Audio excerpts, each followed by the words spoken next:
मेरे प्यारे नौजवान साथियों, नमस्कार। दोस्तों, आज मैं सीधे सीधे मुख्य विषय पर आ रहा हूं और जो मुख्य विषय है वो आप समझ गए होंगे कि कौन सा है। जी हाँ, आप बिल्कुल सही समझ रहे हैं। महिला आरक्षण विधेयक के नाम से ये शुरू में पॉपुलर था, लेकिन अब थोड़ा सा याद रखना पड़ेगा आपको। हालांकि याद रखना कोई मुश्किल काम नहीं है। नारी शक्ति वंदन विधेयक। नारी की शक्ति की हम वंदना करते हैं इस विधेयक के जरिए, या यूं कह लीजिए कि नारी की शक्ति की वंदना करने वाला विधेयक, यानी कि नारी की शक्ति को मान्यता देने वाला विधेयक, नारी की शक्ति का सम्मान करने वाला विधेयक, नारी शक्ति वंदन अधिनियम बन जाएगा। पारित हो गया है, पारित होना ही था। बिल्कुल भी ऐसा नहीं लग रहा था कि इसे पारित होने में कोई दिक्कत होगी, क्योंकि देखिए सरकार ने तो बकायदे विधेयक प्रस्तुति किया था। इससे पहले बकायदे कांग्रेस पार्टी और जो कुछ बहुत सारी पार्टियां इसकी मांग कर चुकी थी, तो इसे पारित तो होना ही था।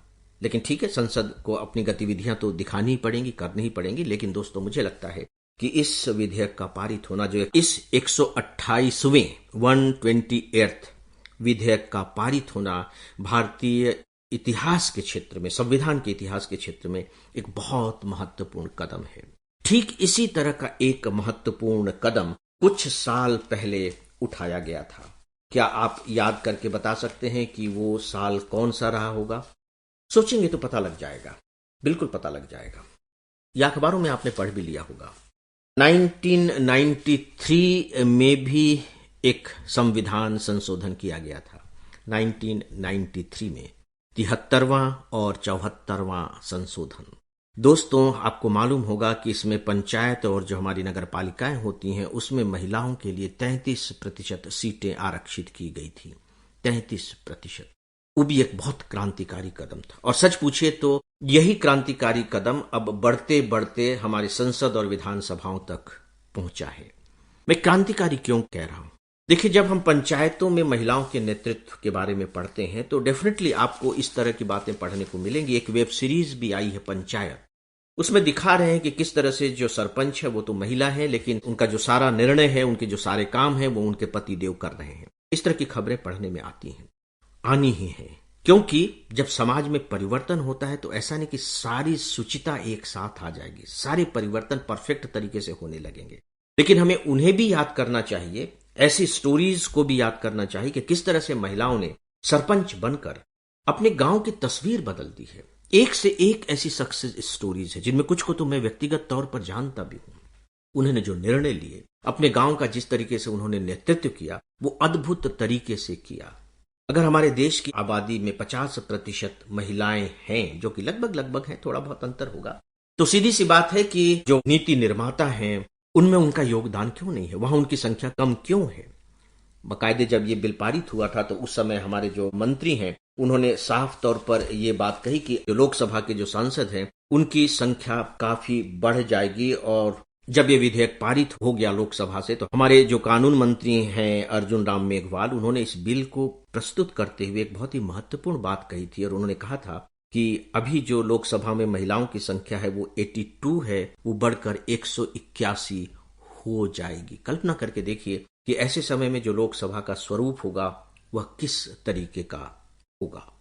मैं आपको यहां बताना चाहूंगा कि यूरोप के ऐसे बहुत से देश हैं जिन्हें हम बहुत ही डेवलप्ड कंट्री कहते हैं, वहां आरक्षण की कोई व्यवस्था नहीं है, लेकिन वहां भी महिलाओं का प्रतिशत इतना अधिक नहीं है। जैसे अगर हम अमेरिका की बात करें तो अमेरिका की संसद में महिलाएं सदस्य केवल 23% हैं। फ्रांस की बात करें तो 39.7%, वो जरूर 33% से अधिक है। ब्रिटेन में हमारे जितने लगभग लगभग हो जाएंगे 32%। आरक्षण के बाद तो हमारे यहाँ 33% हो ही जाएंगे, जबकि विश्व का जो औसत है वो लगभग 20% का है। महिला सांसदों का जो औसत है 20%, और हम 33% पर पहुंच जाएंगे। दोस्तों, मुझे नहीं मालूम कि इस विधेयक के पारित होने को आप किस तरीके से लेते हैं। तरीके अलग अलग होंगे। जब आप इस पर बात करेंगे तो कुछ लोग इसके बहुत फेवर में होंगे। महिलाएं तो बिल्कुल इसके फेवर में होंगी ही और होनी भी चाहिए, लेकिन पुरुषों के साथ ऐसा नहीं होगा। बहुत कम लोग होंगे जो इसके फेवर में होंगे, बहुत ही कम लोग होंगे। अब देखिए, सामान्य तौर पर सार्वजनिक रूप से तो सभी यही कहेंगे कि नहीं नहीं, बहुत अच्छा हुआ, बहुत अच्छा हुआ, होना चाहिए था, बल्कि देरी हो गई। सबसे पहले तो इसका प्रस्ताव 1974 में संसद में उठा था, कि ऐसा किया जाना चाहिए, लेकिन नहीं किया जा सका। बिल भी पेश हुआ 1996 में, लेकिन नहीं हुआ, क्योंकि उस समय एक बड़ा विचित्र किस्म का प्रश्न खड़ा कर दिया गया कि जब सभी राजनीतिक दल इस पर सर्वसम्मत होंगे तभी बात बनेगी। तो सर्वसम्मत अब कैसे होंगे? उसमें 2-3 पार्टियां थी, जिसमें समाजवादी पार्टी थी, राष्ट्रीय जनता दल थे, इन लोगों ने इसका विरोध किया, तो कभी ये बिल पारित हो ही नहीं पाया, कभी ऐसी स्थिति ही नहीं आई। अब आप देखिए कि किस तरह से जो जनमत है वो काम करता है। चुनाव होने हैं ना, 2024 में चुनाव होने हैं। आपको क्या लगता है कि अगर 2024 में चुनाव के बाद इस बिल को लाया जाता तो इतना बड़ा समर्थन मिलता कि विपक्ष में केवल 2 वोट पड़े हों और सारे वोट पक्ष में पड़े हों? इतना बड़ा समर्थन मिलता? पारित होता या नहीं होता, बिल प्रस्तुत होता या नहीं होता, एक अलग बात। तो यहां आपको जनमत की ताकत दिखाई दे रही होगी कि किस तरीके से जो 2024 के चुनाव हैं उसने राजनीतिक दलों को बाध्य किया कि अब वो महिला आरक्षण के मामले को आकार दें, उसे यथार्थ में बदलें। दोस्तों, इसको लेकर के बहुत सी बातें की जा सकती हैं। आपको मालूम है कि जो विमेन एम्पावरमेंट है आपके सिलेबस का बहुत इंपॉर्टेंट पार्ट है। हर साल इसको लेकर के कोई न कोई प्रश्न पूछा ही जाता है। डेफिनेटली प्रश्न पूछे जाएंगे, लेकिन याद रखिए कि जब प्रश्न पूछे जाएंगे तो सिर्फ इस तरीके से नहीं पूछे जाएंगे कि इस अधिनियम की क्या क्या विशेषताएं हैं, इससे क्या परिवर्तन हो सकते हैं, क्या प्रश्न बन सकते हैं। इस पर हम लोग बाद में बातें करेंगे। देखते हैं कि अखबारों में किस तरीके की बातें हमारे सामने आती हैं, किस एंगल को लेकर के अखबार बात करते हैं। अभी तक जो एंगल दिखाई दे रहा है उसमें 2-3 बातें महत्वपूर्ण हैं। पहला तो यह है कि इसको जानबूझ करके डिले किया जा रहा है। क्यों डिले किया जा रहा है? आपने बाकायदे अखबारों में पढ़ लिया होगा कि बिल पारित हो गया, विधेयक पारित हो जाएगा, सीधी सी बात है, वो अधिनियम भी बन जाएगा, लेकिन 2024 के चुनाव में यह लागू नहीं होगा। पहली बात तो यह कि जनगणना हो जाए, और जनगणना तक की बात सीमित नहीं है, क्योंकि अभी तक आपको मालूम है कि 2021 की जनगणना नहीं हो पाई है।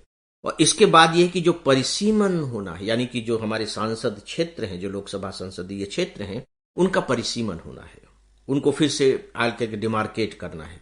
तो वहां पूरी उम्मीद है कि हमारे सांसदों की संख्या में बढ़ोतरी होगी। तो जब ये हो जाएगा तब जाकर के यह विधेयक या कह लीजिए अधिनियम लागू होगा। इसका मतलब है कि इसको होने में अभी लगभग 4 साल लग जाएंगे। तो 2027 तक तो इसके लागू होने की कोई संभावना नहीं है। 2027 तक, 2027 के लास्ट तक, 2028 की शुरुआत में या कभी भी इस समय लागू होगा, अगर ये सब चीजें ठीक ठाक होती रही तो।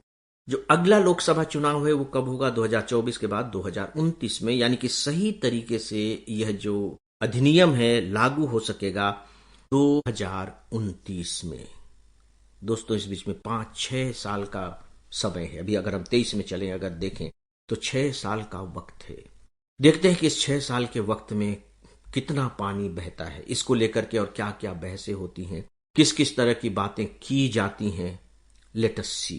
तो कुछ लोगों को यह भी एप्रीहेंशन है कि पता नहीं ये क्या रूप लेगा, लेकिन व्यक्तिगत रूप से अगर मैं सिविल सर्विस के स्टूडेंट के रूप में बात करूं तो मुझे नहीं लगता है कि इसमें अब किसी तरह की कोई बाधा आएगी, क्योंकि हमारे संसद में ऑलरेडी महिला सांसद हैं, पूरी चेतना आ चुकी है महिलाओं में। तो आप इसे विड्रा तो नहीं कर सकते और न इसके रास्ते में कोई रोड़े खड़े कर सकते हैं।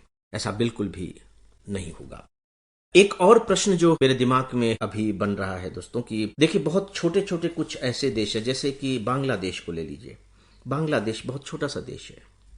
पाकिस्तान को ले लीजिए, वहां जो विधायी संस्थाएं हैं उसमें महिलाओं के लिए सीटें आरक्षित हैं, और वहां है महिलाएं हैं, काफी बड़ी संख्या में हैं।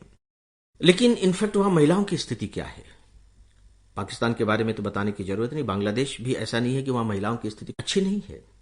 तो यहां फिर एक प्रश्न खड़ा होता है कि अगर हमने संसद और विधानसभाओं में इनके लिए सीटें आरक्षित कर दी हैं, तो क्या इससे इस बात की गारंटी मिल जाएगी कि जो हमारे देश में महिलाओं की स्थिति है वो बेहतर हो जाएगी? क्या इस बात की यह गारंटी देता है? इस पर फिर आपको अपने ढंग से विचार करना पड़ेगा। देखिए, जो कोई भी एक्ट हो गारंटी तो नहीं दे सकता, लेकिन वो एक शुरुआत कर देता है, और एक शक्तिशाली शुरुआत करता है। तो इस एक्ट ने एक शक्तिशाली शुरुआत तो कर दी है। जब महिलाएं जाएंगी संसद में, विधानसभाओं में होंगी, तो आवाज उठाएंगी। और हमारे पास पंचायतों में जो महिलाओं का आरक्षण किया गया वह इस बात का प्रमाण है। मतलब हमारे पास इसका अनुभव है, प्रत्यक्ष अनुभव है। महिलाएं वहां बहुत सशक्त हुई हैं, उनकी स्थिति बहुत बेहतर हुई है। तो हम एक अच्छी उम्मीद कर सकते हैं।